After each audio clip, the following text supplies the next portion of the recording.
Sant Andreu de Llavaneres, Caldes d'Estrac, Sant Vicenç de Montalt. Estàs escoltant Ràdio Sant Vi, l'espai comunicatiu de Sant Vicenç de Montalt. Ràdio Sant Vi. 107.4 FM.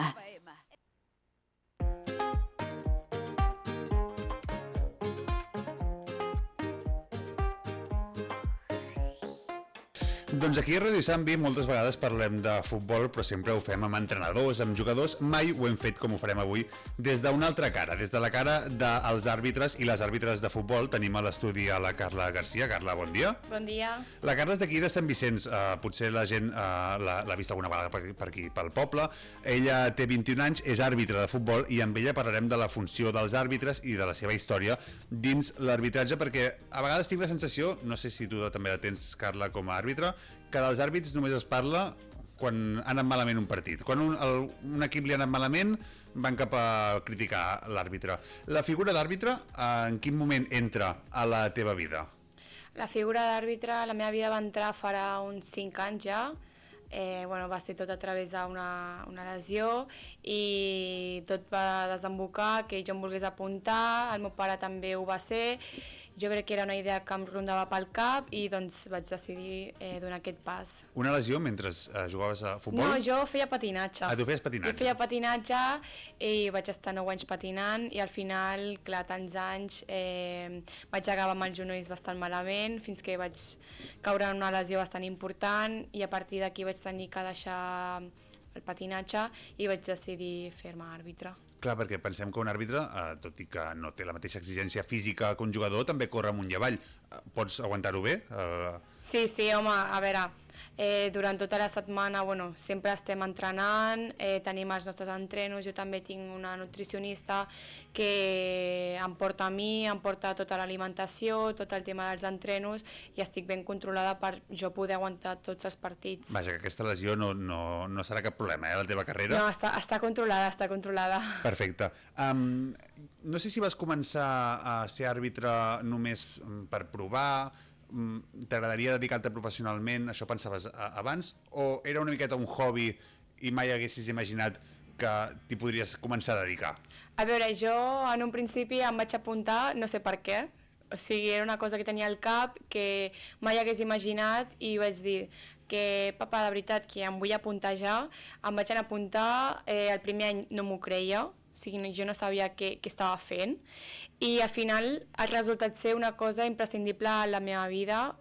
Jo sempre dic que per mi l'arbitratge és un hobby perquè jo a part ara acabo una carrera universitària, però també veig que si puc arribar lluny i guanyar-me bé la vida amb això, doncs que al final pot ser la principal cosa a la meva vida que m'aporti. De l'arbitratge, què és el que més il·lusió et fa, perquè és una feina dura, sobretot quan depèn de quins camps, depèn de quines categories, no pels jugadors, que a vegades també, sinó pel voltant, per l'entorn que hi ha al futbol, que a vegades sabem que no és el més maco, però que qualsevol àrbitre surt insultat de qualsevol camp. Però què és el que més et motiva cada dia? Què és el que t'agrada, que t'enamora de l'arbitratge? A mi, al final, el que m'ha enamorat de l'arbitratge és descobrir un món totalment desconegut per mi. També em motiva molt l'aprenentatge continu que això porta i tota la disciplina que requereix. Comencem a parlar des de... Imaginem que el teu pas de voler ser àrbitre comença. Com són els inicis? Et fan estudiar el reglament? Et fan fer unes proves físiques? Quin és el curs que has de passar fins al teu primer partit? Doncs tot comença tu apuntant-te a la federació, en el meu cas la Federació Catalana de Futbol, t'apuntes, és un qüestionari molt simple, a partir d'aquí ja la federació contacta amb tu, vas al comitè, fas una entrevista, passes un examen cultural i ja després comencen les classes, estàs fins a juny fent classes, després tens l'examen teòric, en cas que el passis, doncs ja passes a les proves físiques i després a les proves físiques a prova de camp i en aquí ja comences a arbitrar i així cada any. Clar, ara ens posem en la situació de la Carla, que va ser el seu primer partit, el primer arbitratge. Recordes amb quina edat era el primer partit? El meu primer partit va ser amb 17 anys. Amb 17 anys. Sí. Com recordes aquell dia, els moments previs i el moment de començar el partit? Bueno, jo me'n recordo que aquella setmana no podia ni dormir, estava tota la setmana molt nerviosa, però també a la vegada amb molta emoció. A veure, és cert que jo mai havia fet futbol, llavors jo no tenia experiència ni com a jugadora ni com a àrbitre. Llavors jo crec que també va ser més difícil per mi, però la veritat que va ser una experiència molt bonica. Jo sabia que era un camí molt dur per mi, però crec que això encara em va motivar més a esforçar-me i a estudiar més. No només pel fet de ser dona, també per ser molt jove, et vas sentir ben acollida per els altres àrbitres, per tota la comunitat d'àrbitres? A veure, el primer any va ser bastant difícil perquè jo no coneixia a ningú i ells tampoc em coneixien a mi, però com jo dic, si tu et guanyes el respecte i després et coneixen, ara per mi, sobretot els meus companys són com una família i als camps també em sento molt respectada. I a nivell d'amics, a nivell de família, com van agafar la notícia de que volies ser àrbitre? Va agradar? A veure, el meu pare em va animar a fer-ho i va ser justament amb el que em vaig anar a apuntar. El problema va ser més amb la meva mare, que li costava més acceptar aquesta decisió, perquè clar, no deixo de ser la seva filla, però bueno, ara està supercontenta i orgullosa perquè veu que és una cosa que em fa feliç. I quan els meus amics es van quedar sorpresos, però els agrada molt perquè també els estranya com, ostres, puc parlar amb una noia a futbol. Abans no era tan conegut, ara hi ha més noies, però abans, fa 5 anys, era difícil parlar amb una noia de decisions arbitrals o de Carla, això és fora de joc, o què n'opines? I estan contents. I al moment que veieu un partit de futbol, quan la Carla parla, els altres han de callar. Nois i noies han de callar perquè si tenen un expert al grup, al final l'arbitratge aquí mana. Doncs en aquesta entrevista farem com 3 grans blocs, parlarem del passat, del present i del futur, hem parlat ja una miqueta dels inicis, anem a parlar del present. Ara mateix, en quin moment de la carrera estàs arbitral? No sé quines categories estàs arbitrant. Com és el teu dia a dia ara? Què arbitres? Jo ara mateix estic en un moment de constant aprenentatge. Ara estic a tercera catalana d'àrbitre principal, puc arbitrar fins a primera catalana d'assistent i a femení puc arbitrar fins a segona ref.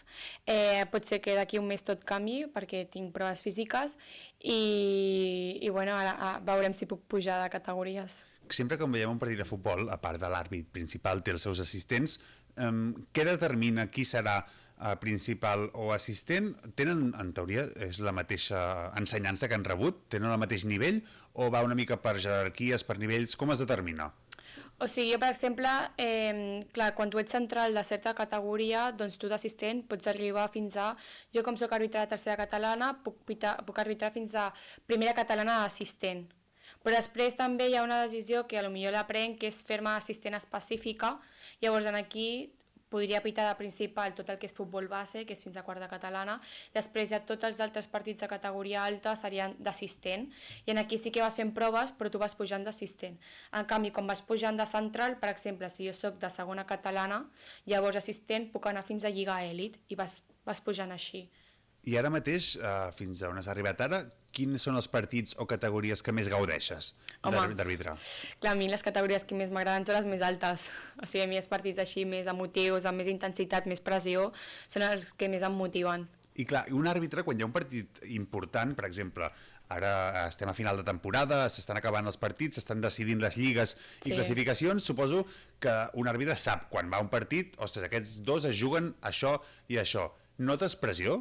Home, ara molta pressió perquè també venen play-off o sobretot els equips, no només els que estan a dalt, els que ascendeixen. Jo crec que per mi són els partits més importants i clar, jo ara, per exemple, ho faig sempre, però ara encara més m'han posat partits i miro les classificacions per veure si es juguen o no juguen, que he de vigilar els jugadors amb més targetes per tenir el partit el més controlat possible.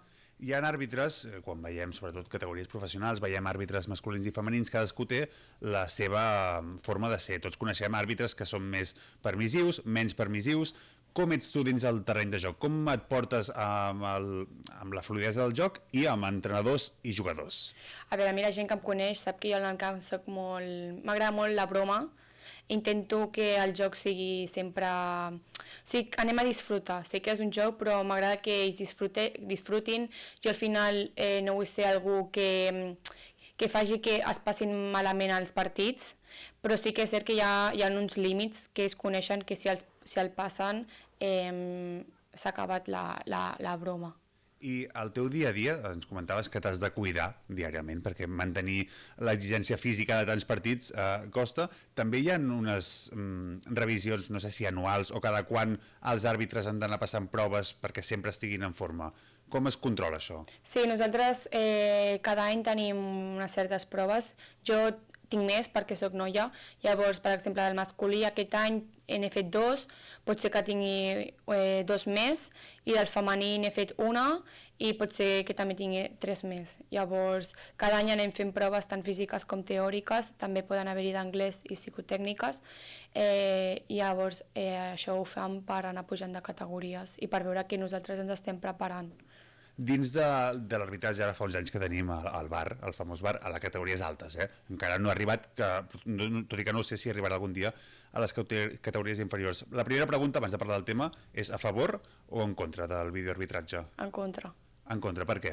És cert que el bar pot ser que t'ajudi a prendre decisions, perquè anem sols, o encara que vagis amb assistents pots fallar, et pots equivocar, no són persones, però crec que el futbol també hauria de ser una mica com a l'antigua, no fixar-se tant en la part tecnològica, sinó més en jugar i en viure el futbol, tal i com és. Tot i que el videoarbitratge serveix molt, per exemple, per saber si una pilota ha entrat o no, Exacte. Però després es perd una mica, com tu deies, la picaresca de en un córner ficar una mica més de cos, una mica menys... O els fores de joc, els mil·límetres, els fores de joc, al final... mil·límetres, que això crec, no sé, tu sabràs que ho volen canviar, que ha de ser que passi tot el cos. Sí, ara crec que ho canviaran. Bé, suposo que anirà avançant, el videoarbitratge anirà avançant fins a arribar a un punt on tothom estigui una miqueta més content. Doncs comencem a parlar del futur, d'aquest futur com a arbitratge. On t'agradaria arbitrar? Arribar a arbitrar? Categories, competicions, on t'agradaria? El teu futur professional, dius, jo vull estar aquí, vull treballar arbitrant allà. Sí, jo, a veure, com a objectiu així a curt termini, bueno, a curt termini tampoc, però en 1 o 2 anys, el meu objectiu és pujar a primera divisió femenina, que crec que és una cosa on puc arribar.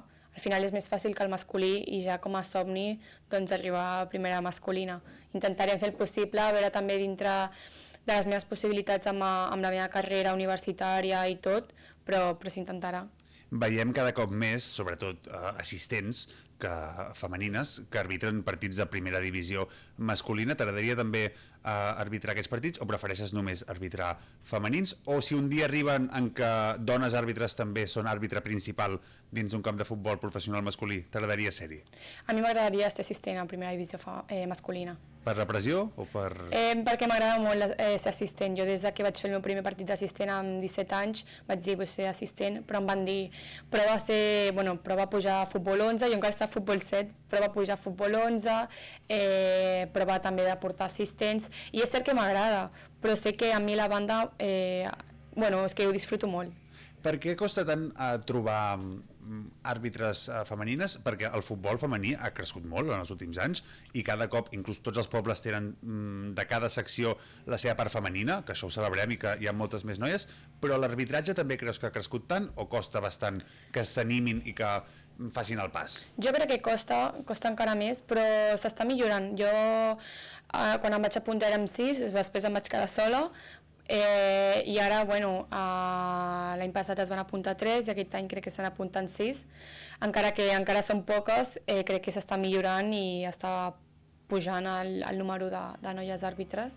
Sí, ara mateix ets noia, ara mateix sempre has estat noia, ets noia jove, tens 21 anys i tens molts seguidors a les xarxes, tens molta visibilitat, notes una miqueta de responsabilitat en ensenyar a fer bé les coses, potser nois i noies més joves que es volen dedicar a l'arbitratge, sobretot noies que et puguin tenir com a referent, tens una mica de pressió? Home, al final tinc pressió, jo sé que sóc un personatge públic, que tinc visibilitat i al final el que vull demostrar és la figura de l'àrbitre, tot el treball que té darrere, els entrenaments i tota la constància i disciplina que això comporta. Diuen dels partits de futbol que el millor que ha pogut fer un àrbitre és que no es parli d'ell, que quan acabi el partit es parli del resultat. Estàs a favor? En contra? Al final nosaltres som una figura més del joc, igual que no es pot parlar dels jugadors. és cert que es pot fer algun comentari, però crec que s'han de centrar en l'altra part. I últimament, no tant en el femení, que jo crec que té una mica més d'honor al futbol femení, en el masculí portem 2 temporades o 3 que qualsevol equip que perd un partit, en comptes de reconèixer errors propis, van cap a l'àrbitre. La figura de l'àrbitre tu la veus protegida en les teves categories i en les professionals, encara més altes, però veus que està protegida o veus que esteu una mica a mercè de tot? A veure, estem protegits i nosaltres tenim uns protocols en els quals si veiem que la nostra integritat física pot perillar i tal, doncs podem suspendre el partit, però crec que encara queda molt per millorar i crec que s'ha de considerar també que som persones, ens podem equivocar i es fixen més en els errors nostres i no en quantes vegades has fallat tu davant del porter i no has marcat gol o molts errors. Clar, comentàvem ara, Carla, que nens i nenes potser que ens estiguin escoltant o d'aquí del poble, gràcies a la teva figura, s'animen a ser àrbitres, a provar de ser àrbitres. Tu tenies referents de petita? Eren masculins, eren femenins? No en tenies? Jo quan vaig començar no tenia ningú referent, l'únic referent que coneixia era el meu pare. I ara que ja porto uns anys com a àrbitre, sí que tinc referents. Tinc dos nois que són el meu professor, que és Víctor García Verdura, i José Luis Monera Montero, que aquest no és professor però és un dels meus referents. I com a noia, una assistent de primera divisió femenina que es diu Marina Molina. I esperem que d'aquí uns anys es parli de tu, que la gent que vingui aquí a l'estudi a parlar, noves àrbitres i nous àrbitres que tinguin com a referent a la Carla. Doncs hem parlat una miqueta del paper d'àrbitre, ara parlarem d'un altre tema que ens toca aquí a Sant Vicenç. Abans, última pregunta, creus que s'entén la figura d'àrbitre? No la feina que fa, sinó que la gent entén a l'àrbitre? Perquè és que si no critica un equip, criticarà l'altre, però s'ha de fer entendre més la figura, la gent sap el que es pateix ser àrbitre? Jo crec que no, jo crec que falta una mica d'empatia, és cert que no tots som iguals, hi ha molta gent que ho entendrà, però al final s'ha d'entendre que nosaltres som una part més del joc i que nosaltres no volem ser enemics ni dels equips ni de la grada. Exacte. Esperem a poc i no ens fiquem ja en temes de comportaments de camp de futbol, perquè és que estaríem aquí hores parlant, cadascú ha de mirar per ell mateix i fer-ho bé als camps de futbol. Doncs anem a parlar d'un tema molt important, que com sabeu aquí a Sant Vicenç, cada X temps es fa un viatge a la Índia, gent de Sant Vicenç també amb gent d'altres pobles, però es fa un viatge a Nantapur per treballar amb els nens, tot una mica relacionat amb el món del futbol. I si no m'equivoco, ara d'aquí pocs dies, encara no sabem quan s'emetrà aquesta entrevista, i ja estareu anant cap a la Índia. Què hi fareu allà a la Índia? Doncs a la Índia nosaltres bàsicament anem a treballar, anem a entrenar nens, en el meu cas futbol, també hi ha una part del grup que es dedicarà a taekwondo, uns altres es dedicaran a la part de dansa i uns altres a la part de tenis i bàsicament anem allà amb els nens que visquin una experiència nova, inolvidable i al final aportar una mica més d'alegria a la Fundació. I entenem, i sempre que parlem d'esports aquí, Carla, entenem un esport també com un lloc perfecte per ensenyar valors als més petits, I tant. que són els que més ho aprenen, així que també es pot ensenyar valors a través de l'esport, i els més grans, que també, com diem, alguns els hi fa falta. Carla, moltíssimes gràcies per l'entrevista d'avui, ens ha encantat conèixer la teva figura, la gent de Sant Vicenç que sàpiga que a vegades es poden creuar amb ella pel carrer, doncs ella no és nascuda a Sant Vicenç, però bé, fa molts anys que hi resideix. Carla, molta sort, esperem veure't molts anys i seguir la teva carrera i que tinguis molta sort a la teva carrera professional. Moltes gràcies. Moltes gràcies a vosaltres. Sant Andreu de Llavaneres, Caldes d'Estrac, Sant Vicenç de Montalt. Estàs escoltant Ràdio Sant Vi, l'espai comunicatiu de Sant Vicenç de Montalt. Ràdio Sant Vi. 107.4 FM.